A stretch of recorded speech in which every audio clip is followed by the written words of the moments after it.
Story zone, তোমার অনুভূতিদের খুঁজে নাও এখানেই। মাহাথির নিজের ঠাট বজায় রাখল। আমি তো বিভাকে কষ্ট দিই না আম্মা।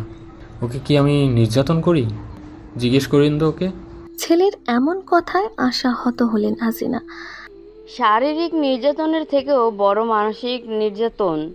তুমি ওরে মানসিকভাবে নির্যাতন করতেছো। হাসিনার ভীষণ খারাপ লাগলো। তার ছেলে এমন করছে কেন?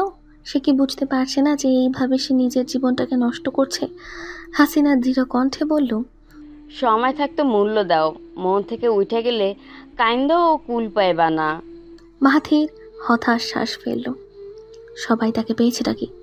জোর করে ভালোবাসবে কিভাবে? কথাটা ভেবেই মাহাথির নিজেই আবার ভাবল, সে কি কখনো বিভাকে মন থেকে মানার চেষ্টা করেছে? সে তো জেদ ধরেই বসে আছে। নিজের জেদের মধ্যে দিয়ে মাহাথির বুঝতেও পারল না যে সে মনে মনে বিভাকে মেনে নিয়েছে, শুধু পুরেই নাকচ করে। ইতিমধ্যে বিভা তার অভ্যাসে পরিণত হয়ে গিয়েছে। শ্রুতি বারান্দায় বসে আছে ভ্রকুচকে। সে বর্তমানে তার মনের ইচ্ছেকে খুন করতে ব্যস্ত।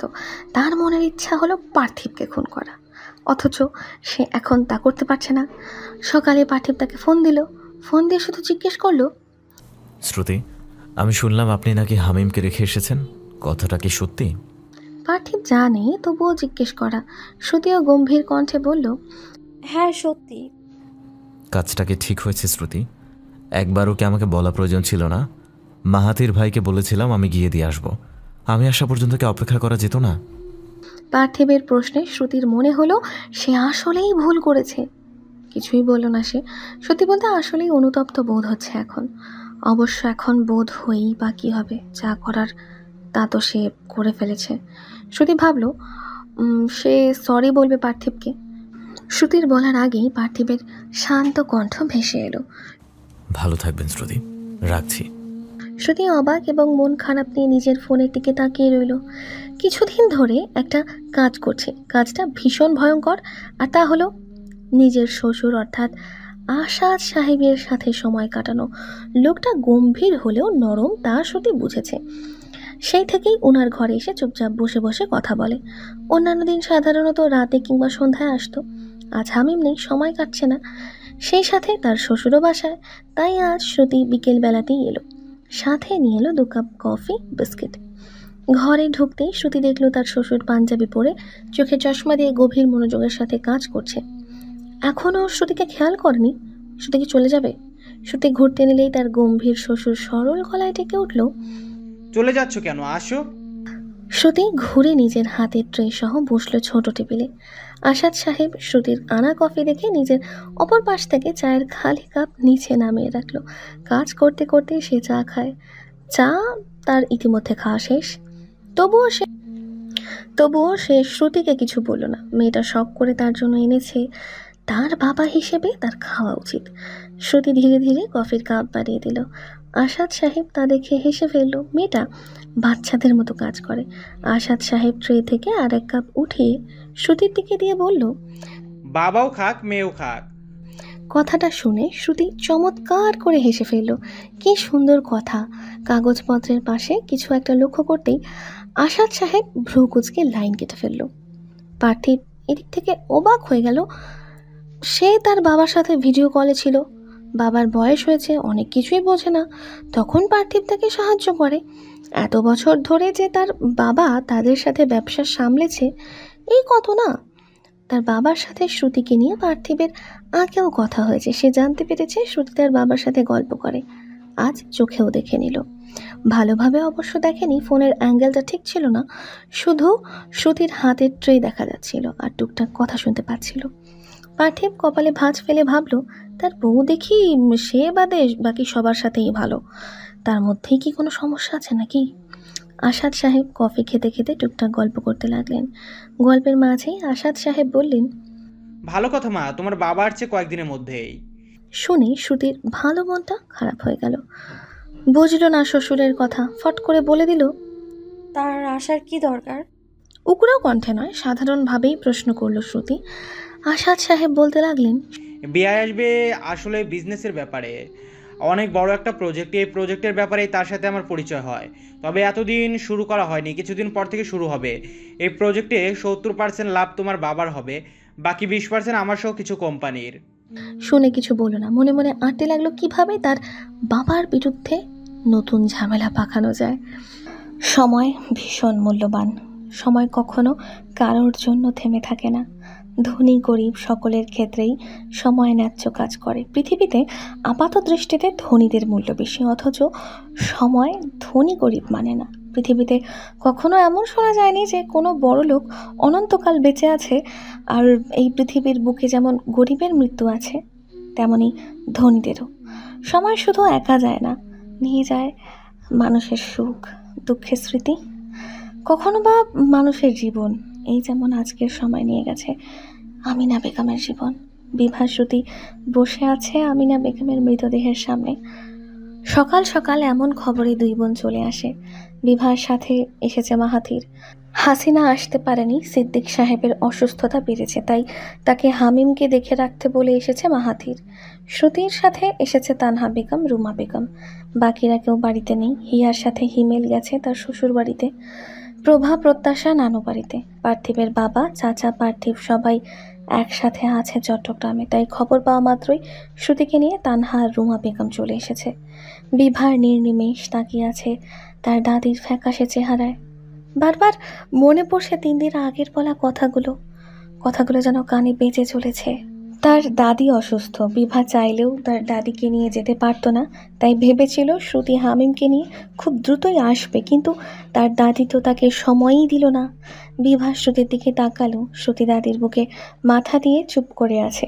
বিভার বুকটা কেঁপে উঠল যেন। বিভা দাদির মাথার কাছে বসা ছিল, দাদির কানের কাছে গিয়ে ধীর কণ্ঠে বলল, দাদি আম্মু দেখো, তোমার শ্রুতি বুকে মাথা রেখে বসে আছে, চোখ খুলো না। তার দাদি চোখ খুলল না। বিভা জানে আর কখনো খুলবেও না, তবুও তার মন কেন চাইছে আর একবার মানুষটা চোখ খুলে তাকাক। বিভা নিজের চোখ বন্ধ করে ফেলল। চোখ থেকে গড়িয়ে পড়তে লাগলো উত্তপ্ত অশ্রুকণা। বিভা তার দাদির কপালে ভীষণ যত্ন নিয়ে চুমু খেলো, মাথায় হাত বুলিয়ে দিতে লাগলো, যেন বিভা হাত না বুলালে মানুষটার ঘুম ভালো হবে না। বিভা মুখ দিয়ে গোল করে নিঃশ্বাস নিয়ে কান্না গেলার চেষ্টা করলো। সব মানুষই তো মরবেই, তাতে এত কাঁদলে চলবে? মানুষের ধর্মই তো ছেড়ে যাওয়া। বিভা নিজের চোখ মুছতে লাগলো 2 হাত দিয়ে। মাহাথির হাত বেঁধে গম্ভীর মুখে বিভার কার্যকলাপ দেখল। দাফনের সময় হয়ে গেছে, সবাই শ্রুতিকে সরতে বলল। শ্রুতি সরছে না। তানহা রুমা বুঝাতে লাগলো, শ্রুতি যেন কারোর কথা শুনতেই পাচ্ছে না। বিভা এসে শ্রুতির পাশে বসলো, শান্ত কণ্ঠে বলল, এমন করে না বোন। বিভার একটা কথা যেন 100 ওজনের বলার সমান মনে হলো শ্রুতির কাছে। শ্রুতি উঠে দূরে চলে গেল। দূরে বসে শাহিনা কাঁদছে, তার পাশে তার 4 ছেলে। শ্রুতি শুনেছিল তার মেয়ের আশায় নাকি আগের ঘরে তার সৎ মায়ের 4 ছেলে হয়েছিল। তারাও চুপ করে বসে আছে মায়ের পাশে। শ্রুতির দেখতে ভীষণ বিশ্রী লাগলো। সবচেয়ে বেশি বিশ্রী লাগলো আমিন সাহেবের চেহারা। হঠাৎ করেই শ্রুতি উঠে গেল আমিন সাহেবের কাছে, গিয়ে শান্ত কণ্ঠে বলল, আপনি জানাজায় অংশ নিয়েন না, আমিন শিকদার, প্লিজ। আমিন শিকদার ভরা মজলিসে এমন কথা আশা করেনি। স্বাভাবিক কণ্ঠে বলল, আজকের দিনে অন্তত তামাশা করো না। যে মায়ের চিকিৎসা করাননি সেই মায়ের দাফনে অংশ নিতে লজ্জা করবে না আপনার? বেশি কথা বলছিস কেন তুই? মিথ্যা কি বলেছি? আপনি জানতেন না আপনার মা অসুস্থ? একবারও প্রয়োজন মনে হয়নি ডাক্তারের কাছে নিয়ে যাওয়ার? ছেলে হয়ে যখন দায়িত্ব পালন করেনি, তাহলে এখন দাফনও করতে হবে না আপনাকে। শাহিনা, ওকে ঘরে নিয়ে যাও। আমিন সাহেব চেষ্টা করলেন বিষয়টা সামলানোর। শ্রুতি তা হতে দিল না, চিৎকার করে উঠল, কোথাও যাব না আমি। কেন চিকিৎসা করেননি বলুন? উত্তর দিন সবাইকে, সবাই জানুক। আমিন সাহেবও আর নিজেকে সামলাতে পারল না। চিকিৎসা কেন করব আমি? ওনার একা ছেলে আমি, আর ছেলে নেই। সে না করলে আমার কি ঠেকা পড়েছে একা চিকিৎসা করানোর? আমার টাকা কি এতই সস্তা মনে হয়? গ্রামে থাকা চাষি ভাইয়ের সাথে নিজের তুলনা করছেন? যে ভাই কিনা নিজের পরিবারই ঠিকভাবে চালাতে পারে না, তার সাথে এত ছোট মন আপনার, আমিন শিকদার। ছি! বলেই থুথু ফেললো আমিন শিকদারের সামনে। আমিন শিকদার হতভম্ব হয়ে তাকিয়ে রইলেন। রাগে তার শরীর কাঁপতে লাগলো। অন্যদিকে সবাই চুপ করে বাবা আর মেয়ের কাহিনী দেখতে ব্যস্ত। বিভাও চুপ করে আছে, সে জানে সবই। তার দাদি অনেক বছর ধরেই অসুস্থ ছিল, তার দাদি নানা রোগে আক্রান্ত থাকতো। সে অনলাইন বিজনেস করে বছর 3 ধরে টাকা পাওয়ার পর অনেকবারই দাদিকে ডাক্তার দেখিয়েছে, ওষুধ এনে দিয়েছে, সাথে আমিন সাহেবও টাকা দিত। কিন্তু তার ভাই গ্রাম থেকে যত টাকা পাঠাতো ঠিক সেই পরিমাণেই আমিন সাহেবও দিত, না কম না বেশি। তার দাদিকে নিয়ে প্রথম ডক্টর দেখাতে গেলেও পরে দাদিকে রাজি করাতে পারতো না বিভা। ডক্টরের নাম করলেই রাগারাগি শুরু করতো, চিৎকার চেঁচামেচি করে প্রেশার বেড়ে নতুন কাণ্ড। তবুও শেষ কয়েকদিন বিভা চেষ্টা করেছিল, তবে বিশেষ লাভ হয়নি। আমিন শিকদারকে প্রথম বলতো, এরপর আর বলেনি। নোংরা মানুষটার সাথে কথা বলতেই তার রুচিতে বাঁধে, তাই কথা বলা তো দূর, বিভা পারলে তাকায়ও না তার বাবার দিকে। সবার মধ্যে থাকা আমিন শিকদারের ভাইও মাথা নিচু করে ফেলল। তার মায়ের খবর শুনে সকাল সকালই স্ত্রীকে নিয়ে এসে পড়েছে সে, সন্তানদের আনেনি। এখন এসে ভাইয়ের এই ব্যবহারে তার মরে যেতে ইচ্ছে করছে। তার সাথে তার বড় ভাইয়ের তুলনা চলে? শ্রুতি আরও কিছু বলতে গেলেও অন্যান্য মহিলারা তাকে আটকে ফেলল। শ্রুতি চোখ ভরা অশ্রু নিয়ে কেবল বলল, আল্লাহ আপনাকে ছাড়বে না আমিন শিকদার, আল্লাহ আপনাকে ছাড়বে না, কখনো না। তানহা বেগম এবং রুমা বেগম ভীষণ অবাক হয়ে তাকিয়ে রইল। এরপর মাহাথির সহ বাড়ির সব ছেলেরা জানাজায় অংশ নিল। দাফনের পরই বিভা, শ্রুতি সহ অন্যান্য আত্মীয় স্বজন বেরিয়ে গেল নিজেদের বাসার উদ্দেশ্যে। এই বাড়িতে থাকার অর্থ হয় না। বিভা যাওয়ার আগে তানহা বেগমকে বলতে ভুলল না, শ্রুতির একটু খেয়াল রাখবেন প্লিজ। বিভা বারান্দায় বসে আছে, একটু আগেই হামিমের সাথে কথা বলে এলো। হামিমকে যখন বলল যে দাদি নেই, মারা গেছে, তখন হামিম তেমন বিশেষ প্রতিক্রিয়া দিল না। বিভা হাসাও করেনি, সে তো জানে যে তার ভাই স্বাভাবিক নয়, সব বোঝে না। তাই তো তার দাদিকে চিনলেও তার মারা যাওয়ার খবর তার ভাইকে বিচলিত করতে পারল না। মাহাথির ঘরে ঢুকে অবাক হলো, ঘরে কোথাও বিভা নেই, বাহিরেও তো ছিল না। মাহাথির ধীর পায়ে বারান্দায় এলো, তার ধারণা সত্যি। বিভা হাঁটু জড়িয়ে ধরে তাতে মাথা হেলিয়ে দিয়ে বসে আছে, মাথাটা অপর পাশ করা, চেহারা দেখা যাচ্ছে না। মাহাথির এক হাঁটু ছাড়িয়ে অন্য হাঁটুতে নিজের হাত রেখে বসলো। বিয়ের পর প্রথমবারের মতো নিজে থেকে ভালোবেসে বিভার মাথায় হাত রাখলো। বিভা অবাক হয়ে মাথা তুলল। মাহাথিরকে দেখে তার বিস্ময় বাড়ল শতগুণ। আদর পেলে আশকারা বেড়ে যায়, বিভার ক্ষেত্রেও তাই হলো। মাহাথিরের শান্ত করুণ দৃষ্টিতে বিভা যেন আশকারা পেয়ে গেল, মনের সকল দুঃখগুলো উপচে পড়তে চাইল। বিভার চোখ থেকে বড় বড় অশ্রুকণা পড়তেই বিভা 2 হাত দিয়ে মুছতে লাগলো। এরপর আবারও হাঁটুতে মুখ গুজে দিল। মাহাথির শান্ত চোখে বিভাকে দেখে গেল। বিভার শরীরের কাঁপন বুঝিয়ে দিচ্ছে সে কতটা কষ্ট থেকে কাঁদছে। মাহাথির শান্তভাবে হাত বুলিয়ে দিতে দিতে চেয়ে রইল বিভার দিকে। শ্রুতি আকাশের দিকে তাকিয়ে আছে, তার দাদি আম্মু চলে গেল, তাও আকাশে 2টা চাঁদ উঠল না কেন? ওঠা তো উচিত ছিল, তাই না? একটা হতো তার মা, একটা হতো তার দাদি, নেই কেন? শ্রুতি বড় করে শ্বাস নিল। সে অনেক বড় হয়ে গেছে, তবুও এই চাঁদ তারার খেলা থেকে বের হতে পারে না। থাকুক না কিছু ছেলে মানুষই, ক্ষতি কি? শ্রুতি মাথা নিচু করে চোখের পানি মুছতে গেল, পারল না। তার আগেই শুনতে পেল শ্রুতি। কারোর ব্যগ্র কণ্ঠে। পিছনে ফিরে তাকালো শ্রুতি। পার্থিব দরজার নব ধরে দাঁড়িয়ে আছে। বুঝতে পারলো রুমে ঢুকে দরজা খুলেই সে শ্রুতিকে ডেকেছে। শ্রুতি ধীর পায়ে বারান্দা থেকে বারান্দার দরজায় এলো।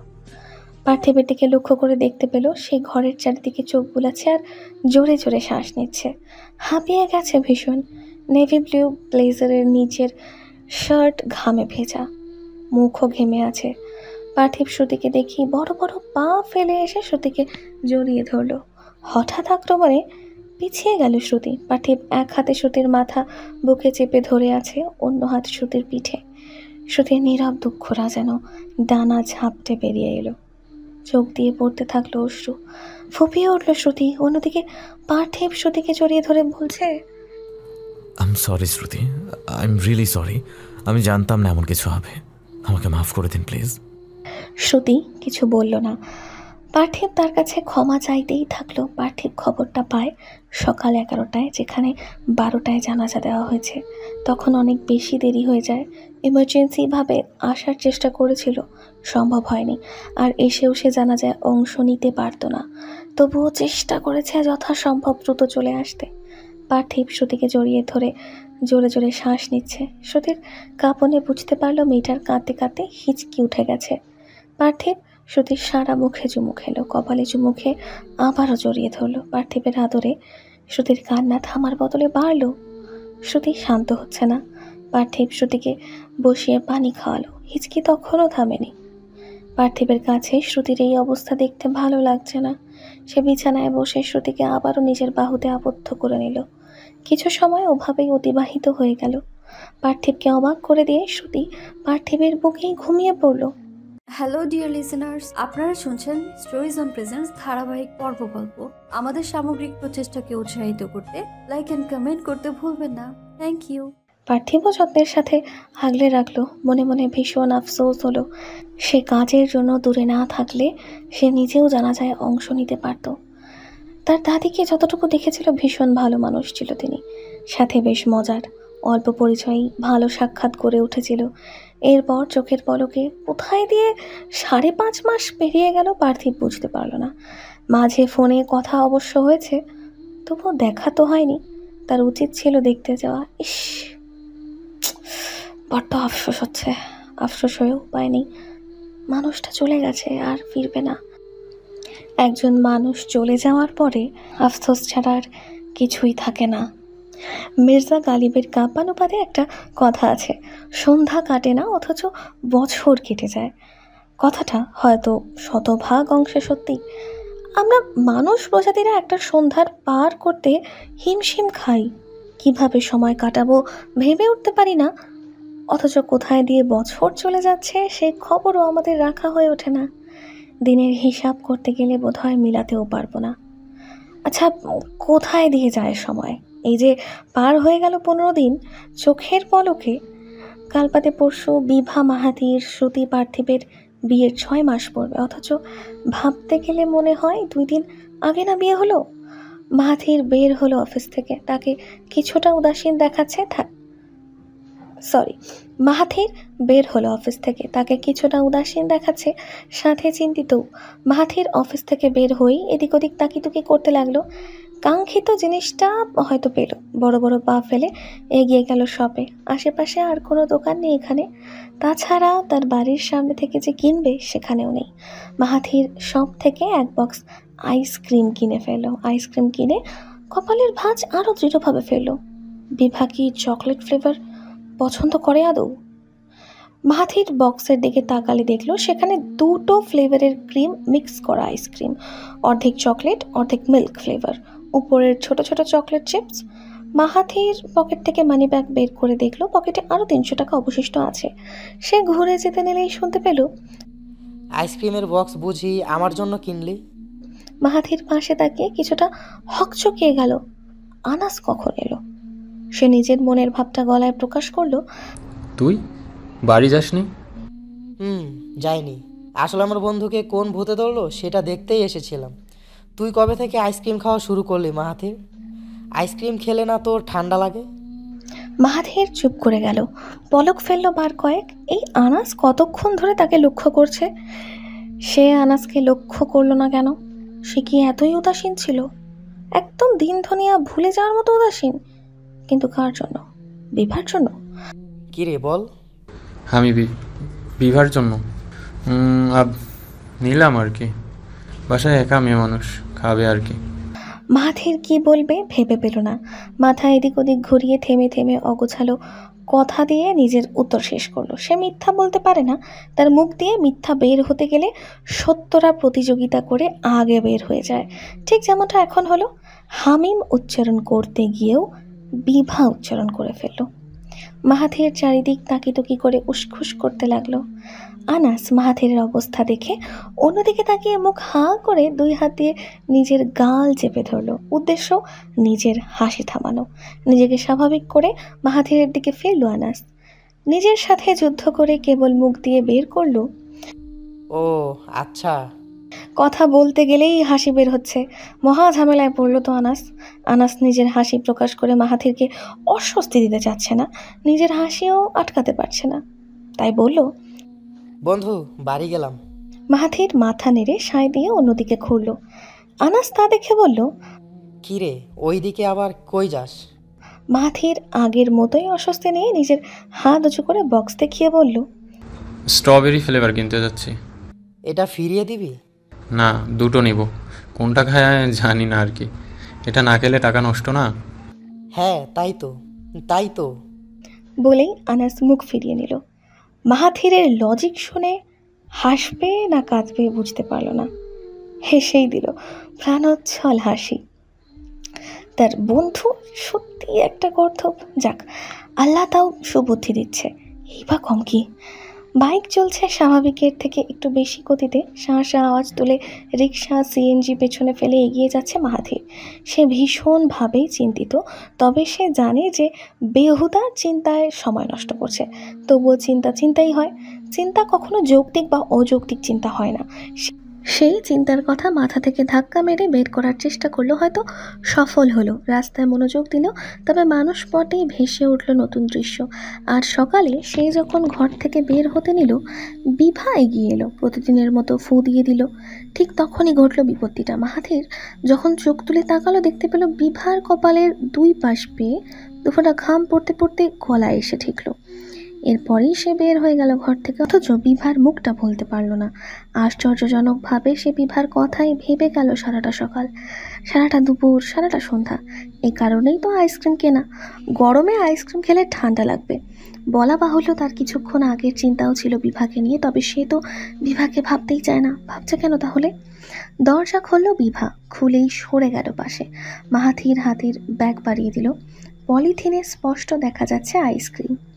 বিভা চোখ তুলে তাকালো। এসব কার জন্য? আবারও অস্বস্তিকর প্রশ্ন। মাহাথিরের মাথায় জেদ চাপলো, বলল, কার জন্য আবার? সবার জন্য। এত টাকা নাই যে স্পেসিফিকভাবে জনে জনে আনবো। বিভা ঠোঁট চেপে চলে গেল। মাহাথিরের রাগ আরও বেড়ে গেল। আগের চিন্তা আবারও মাথাচাড়া দিতেই ঘরে গেল।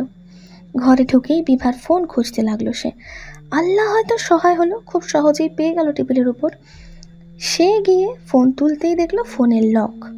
আরও বিরক্ত হলো। খাটে বসলো মাহাথির, গায়ের শার্ট খুললো ভীষণ রকমের বিতৃষ্ণা নিয়ে। বিভা ঘরে ঢুকে দেখতে পেল মাহাথির ফ্যান না ছেড়ে বসে আছে। অবাক হয়ে ফ্যান ছেড়ে দিল। পানির গ্লাস বাড়িয়ে ধরলো মাহাথিরের দিকে।